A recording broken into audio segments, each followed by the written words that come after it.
नमस्कार साथियों, आप सभी का स्वागत है आपके अपने YouTube चैनल में, जहां हम लेकर आते हैं शिक्षा विभाग से संबंधित खबरें आपके लिए। तो आज की वीडियो प्रारंभ करने से पहले आप सभी से विनम्र अनुरोध है कि जिस किसी भी साथी ने अभी तक चैनल को सब्सक्राइब नहीं किया है वो कृपया चैनल को सब्सक्राइब कर ले, जिससे सभी वीडियो आप तक पहुँच सके। और वीडियो को लाइक करना न भूले, क्योंकि आपके वीडियो को लाइक करने से हमें और वीडियो बनाने का प्रोत्साहन मिलता है। का साथ एक बड़ी अपडेट आ रही है कि अंतर जनपदीय पारस्परिक स्थानांतरण के संबंध में जो प्रपोजल जो है सचिव स्तर से शासन को भेजा गया था उस पर मोहर लग चुकी है। जी हाँ साथियों, उस पर मोहर लग चुकी है और इसका आदेश भी जारी कर दिया गया। शीघ्र ही जो है सचिव उत्तर प्रदेश वेश्या परिषद द्वारा प्रयागराज के द्वारा समय सारणी इसकी जारी कर दी जाएगी और जो है शीतकालीन अवकाश में यह प्रक्रिया जो है संपन्न होने की पूरी उम्मीद है और यह प्रक्रिया जो है संपन्न हो जाएगी, क्योंकि इसका जो है आदेश जो है प्रमुख सचिव उत्तर प्रदेश शासन की ओर से जारी कर दिया गया है। यहाँ पर आप उस आदेश को देख सकते हैं जो कि डॉक्टर M.K. षणमुगा सुंदरम जी, जो कि प्रमुख सचिव हैं उत्तर प्रदेश शासन के, इनकी ओर से महत्वपूर्ण आदेश जारी किया गया है। सेवा में सचिव उत्तर प्रदेश वेश्या परिषद प्रयागराज, वेश्य शिक्षा अनुभाग 5 लखनऊ, दिनांक 27 दिसंबर 2024। विषय उत्तर प्रदेश वेश्या परिषद के अधीन संचालित विद्यालयों में कार्य शिक्षकों की अंतर जनपदीय पारस्परिक स्थानांतरण के संबंध में। महोदय कृपया उपयुक्त विषय अपने पत्रांक दिनांक 10 दिसंबर 24 का संदर्भ ग्रहण करने का कष्ट करें, जिसके द्वारा शैक्षिक सत्र 24-25 में वेश्या परिषद के अधीन संचालित विद्यालयों में कार्यरत अध्यापक अध्यापकों के अंतर जनपदीय पारस्परिक स्थानांतरण हेतु प्रस्ताव उपलब्ध कराते हुए अग्रतर आवश्यक कार्रवाई करने का अनुरोध किया गया है।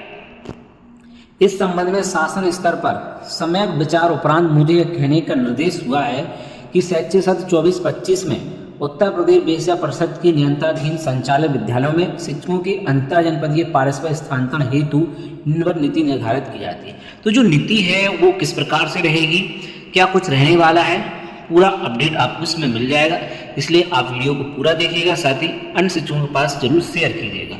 यहाँ पर आप देख सकते हैं अंतर जनपदीय पारस्परिक स्थानांतरण प्रक्रिया जनपद स्तर पर निम्न समिति द्वारा संपादित की जाएगी।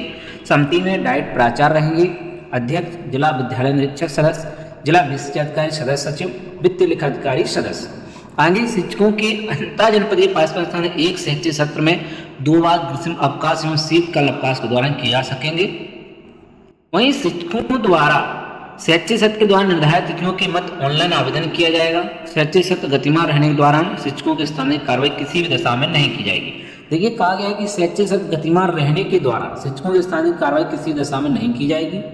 तीसरा बिंदु, प्राथमिक विद्यालय तथा सम्मिलित विद्यालय कक्षा 1 से 5 तक में अध्ययनरत बच्चों हेतु तैनात विषय व वर्गीकरण सब्जेक्ट मैपिंग नहीं किया जाता है तथा अंतर जनपदीय पारस्परिक हेतु प्राथमिक विद्यालय कार्य शिक्षकों मध्य भाषा, विज्ञान, गणित की बाध्यता नहीं होगी। यानी कि प्राइमरी में सब्जेक्ट मैपिंग नहीं रहेगी। यहाँ पर जो है किसी भी टीचर का आसानी से जो है ट्रांसफर यहाँ पर हो जाएगा। वहीं कक्षा 1 से 5 तक में अध्ययनरत बच्चों हेतु तैनात अध्यापकों की प्राथमिक तथा सम्मिलित विद्यालय के 1 से 5 में अगर आपकी अपॉइंटमेंट पहले से हुई है, संविलियन हो गया हो, लेकिन आपके 1 से 5 के अगर आप टीचर हैं तो उसमें सब्जेक्ट मैपिंग नहीं देखी जाएगी।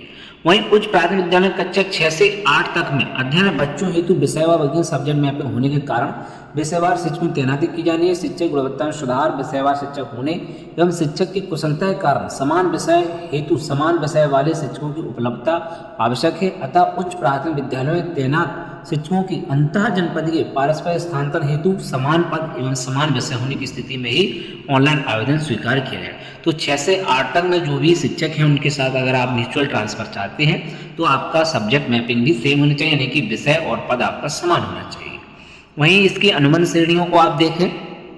पहला, प्रधान अध्यापक प्राथमिक विद्यालय का, तो प्रधान अध्यापक प्राथमिक विद्यालय, सहायक अध्यापक प्राथमिक विद्यालय, सहायक अध्यापक प्राथमिक विद्यालय, सहायक अध्यापक उच्च प्राथमिक विद्यालय, सहायक अध्यापक उच्च प्राथमिक विद्यालय, प्रधान अध्यापक उच्च प्राथमिक विद्यालय, तो प्रधान अध्यापक उच्च प्राथमिक। उपरोक्त मानक संविलियन वाले विद्यालयों पर भी इन्हीं श्रेणियों में अनुमन्य होंगे। तो ये चीजें यहाँ पर रहने वाली हैं। का, खा, गा, घा, ये जो है 4 श्रेणियां यहाँ पर बनाई गई हैं, जो प्राइमरी के लिए भी हैं, जूनियर में भी इसी टाइप से हैं और संविलियन में भी इसी टाइप से होंगे, primary to primary, junior to junior. इसके बाद 6वां बिंदु, पारस्परिक स्थानांतरण ग्रामीण सेवा संवर्ग से ग्रामीण सेवा संवर्ग अध्यापकों तथा नगर सेवा संवर्ग से नगर सेवा संवर्ग अध्यापकों मध्य अनुमन्य होंगे। सातवां बिंदु, ऐसे अध्यापक जिनके विरुद्ध अनुशासनात्मक कार्रवाई गतिमान हो, उनके अंतर्जनपदीय पार्षद स्थान की स्थिति में अनुशासनात्मक कार्रवाई समाप्त होने के बाद ही एक साथ कार्रवाई ग्रहण कराने की कार्रवाई की जाएगी। अंतर्जनपदीय पार्षद स्थान एक स्कूल से स्कूल होगा, स्कूल टू स्कूल होगा। अंतर्जनपदीय पार्षद स्थान तक स्कूल टू स्कूल होगा। वहीं एनआईसी द्वारा विकसित वेबसाइट पर अंतर्जनपदीय पार्षद स्थान हेतु इच्छुक शिक्षकों के लिए आवेदन के पूर्व उनके संपूर्ण विवरण को भरने हेतु एक प्रपत्र विकसित किया जाएगा, जिसे अन्य शिक्षक भी देख सकेंगे, ताकि शिक्षक आपस में एक दूसरे के विवरण के आधार पर भली भांति परिचित हो सके तथा अपना सही आवेदन कर सके।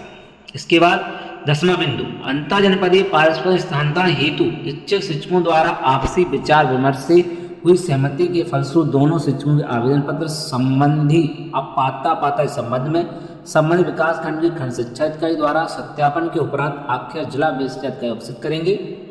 वहीं जनपद पर गठित समिति द्वारा संशोधित किए जाने पश्चात पोर्टल के माध्यम से ऑनलाइन स्थानांतरण आदेश निर्गत किए जा सकेंगे।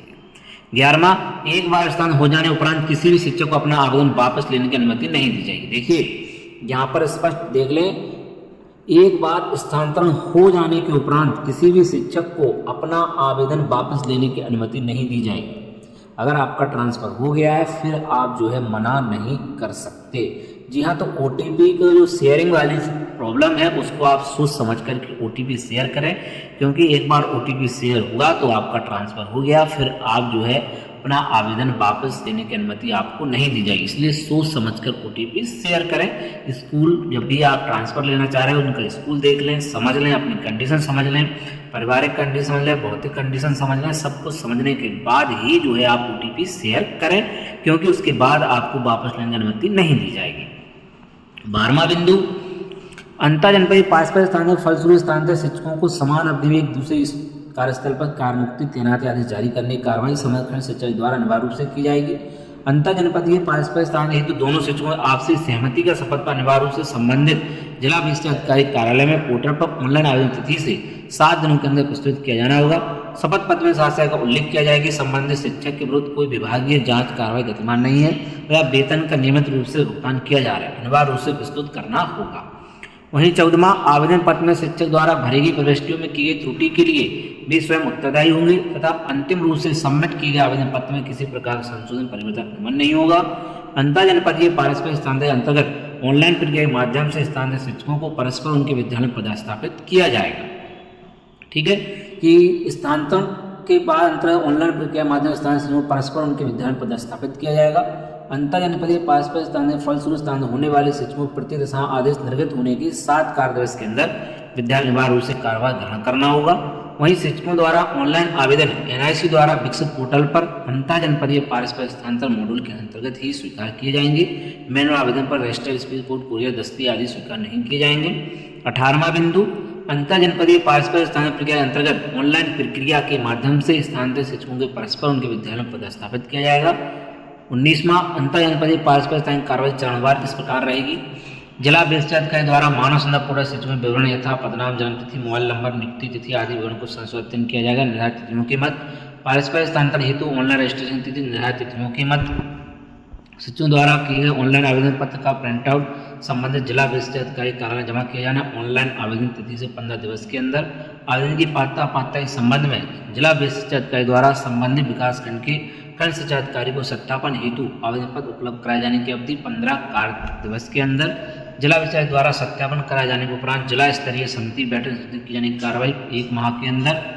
शिक्षकों द्वारा अंतर्जनपदीय पारस्परिक स्थानांतरण संबंधी किसी भी प्रकार की आपत्ति जिला स्तरीय समिति समक्ष प्रस्तुत किया जाए 15 कार्य दिवस में और स्थानांतरण आदेश निर्गत करना गृह सप्ताह और शीतकालीन अवकाश में। वहीं सत्यापन हेतु शिक्षकों द्वारा उपलब्ध कराए गए अभिलेखों के फर्जी कूटरचित पाए जाने पर संबंधित श्रेणीभूत नियमानुसार विधिक कार्रवाई की जाएगी। अंतर्जनपदीय पारस्परिक स्थानांतरण उपरांत संबंधित जिला विशिष्ट अधिकारी द्वारा कार्य करने समय पृथक से आदेश निर्गत किए जाएंगे। वहीं प्रेरणा पोर्टल मानव संसाधन पूरा 7 दिवस के अंदर स्थानीय शिक्षकों के विवरण को अपडेट किया जाएगा। उपर्युक्त निर्धारित प्रक्रिया में किसी भी बात की स्थिति में महाशय स्कूल शिक्षा निर्णय लेने के लिए सक्षम प्राधिकारी कॉम्पिटेंट अथॉरिटी होंगे। कृपया उपरोक्त अनुसार अग्रतर कार्रवाई अविलंब सुनिश्चित कराने का कष्ट करें। सन्मुंगर सुंदरम जी, डेट 26/12/24। प्रमुख सचिव उत्तर प्रदेश शासन की ओर से आदेश जारी कर दिया गया है और अब शीघ्र ही इसकी समय सारणी जो है सचिव उत्तर प्रदेश वेश्या परिषद प्रयागराज की ओर से जारी कर दी जाएगी। तो ये इम्पोर्टेंट अपडेट थी। और अंतर जनपदीय म्यूचुअल ट्रांसफर की नीति जो सचिव स्तर से प्रपोजल के लिए भेजी गई थी उस पर मोहर लगा दी गई है। इसमें खास बात जो रही है वो आप सभी ने देख ली है और इसका एक वीडियो और इम्पोर्टेंट वीडियो जो है आपको सीधे चैनल पर देखने को मिल जाएगा। फिलहाल इसका आदेश जारी कर दिया गया है और जो महत्वपूर्ण पॉइंट्स थे आपको क्लियर कर देंगे। फिर भी अगर आपके डाउट है उनको आप कमेंट में पूछ सकते हैं। और वीडियो अगर पसंद आए तो वीडियो को लाइक करें, साथ ही साथ अन्य शिक्षक साथियों की हेल्प के लिए उसको शेयर जरूर करें।